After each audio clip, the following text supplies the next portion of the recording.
For adding 90,000 jobs, we're still seeing the unemployment rate unchanged. That's not good.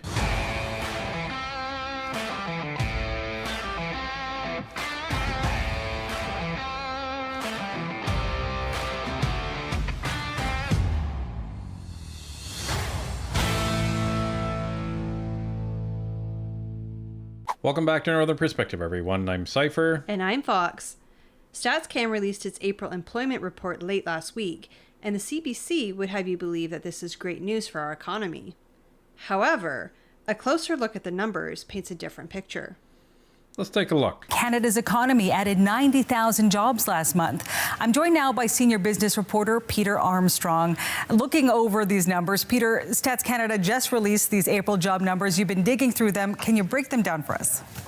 Yeah, look, this is a surprise. We came into this day expecting maybe 20,000 jobs were added and, a big debate on what that might mean for the unemployment rate. And here we are, 90,000 jobs. You could almost hear an audible gasp on trading floors and newsroom floors and certain central bank corridors as those numbers dropped at 8:30. It is a real testament to this weird kind of place we're in the economy, where we keep getting surprised by data like these. We keep getting shown that the economy is not doing what we expected it to do. And in this case, we expected it to add jobs, sure, but not add 90,000 jobs.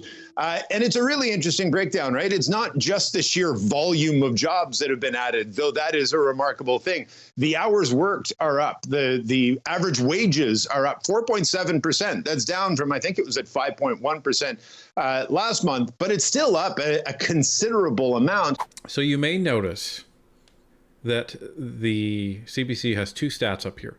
Employment up 0.4% with 90,000 jobs added, but yet the unemployment rate went unchanged at 6.1%. One might say, well, how can one change but not the other? So those two values are actually talking about different things. The employment rate, the top number, is described as the number of employed people as a percentage of the population aged 15 and older. The unemployment rate measures the share of workers in the labor force who do not currently have a job but are actively looking for work. These two numbers are similar and they're related, but they are different. For all of that, for adding 90,000 jobs, we're still seeing the unemployment rate unchanged. So what that tells us is that for all of these jobs that were added, we're still not, or we're just barely keeping up with population growth. So there's all these different sort of tendrils in the economy that really do matter. And they're incredibly important, not just for the people out there trying to get these jobs, but for the people trying to decipher what it means and what it's going to mean going forward. It's a pretty rich jobs report out this morning. And Peter, in the meantime, we are already at mid-May. In just a few weeks from now in June, the Bank of Canada's next interest rate announcement is coming. But how will those numbers affect the thinking of Governor Tiff Macklem?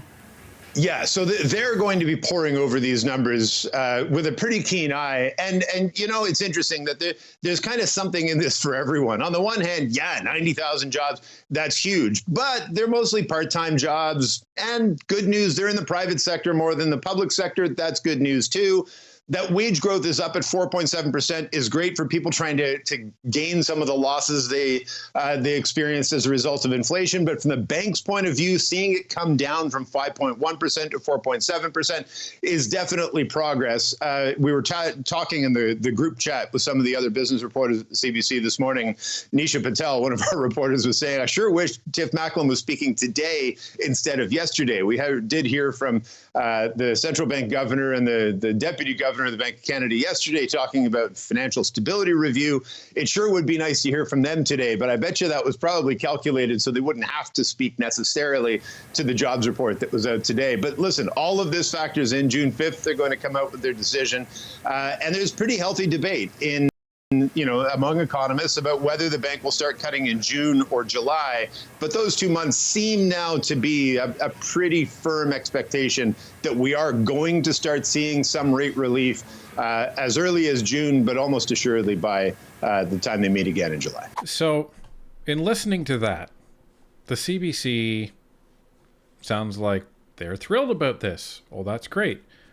One thing he said that was kind of concerning. Well, most of the jobs were part-time. Okay, well, wait a minute. 90,000 Most is more than 50%. So that means over 45,000 jobs were part-time.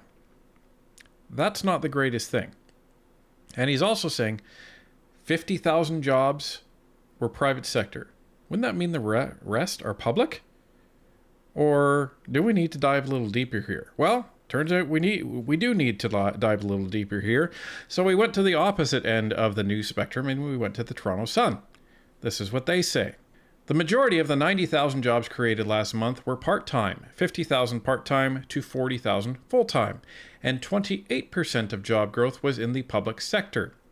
What's worse, once again, the economy failed to keep pace with population growth, something Statistics Canada has been warning about for months now.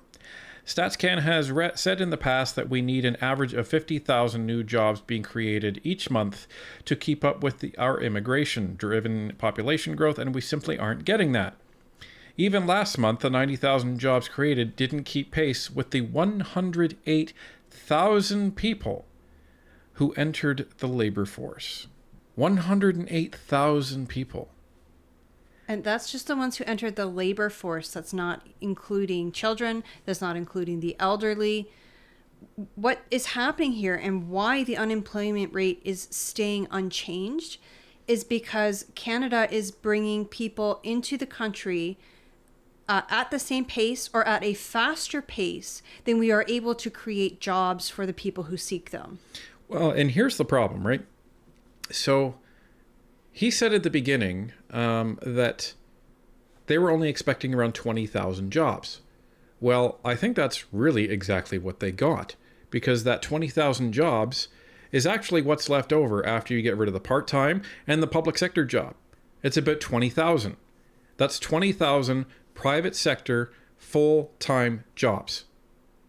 So you have public sector jobs, and public sector jobs, like, they shouldn't even be allowed to include those in the employment report. That's like writing a test and then grading your own paper and going, look, I got an A.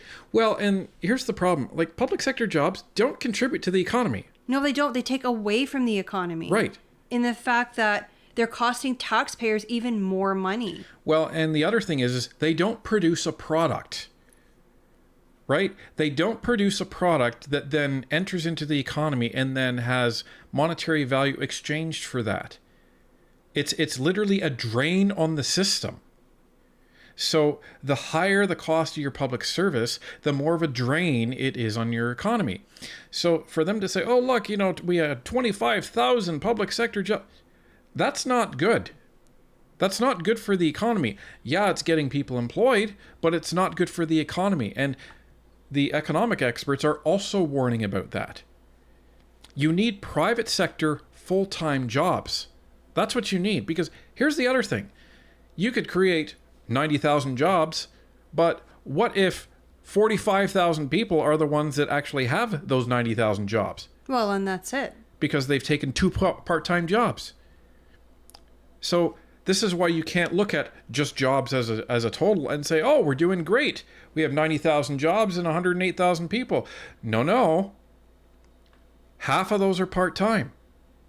So it doesn't count. So you still have to account for possibly another half of the day that people need to work. So this is again, CBC just taking their orders from Justin Trudeau and the Liberals and spinning this. Like, if you're going to report on job growth, then report on job growth. And they even said, they even had their numbers wrong. It wasn't 50,000 private sector jobs.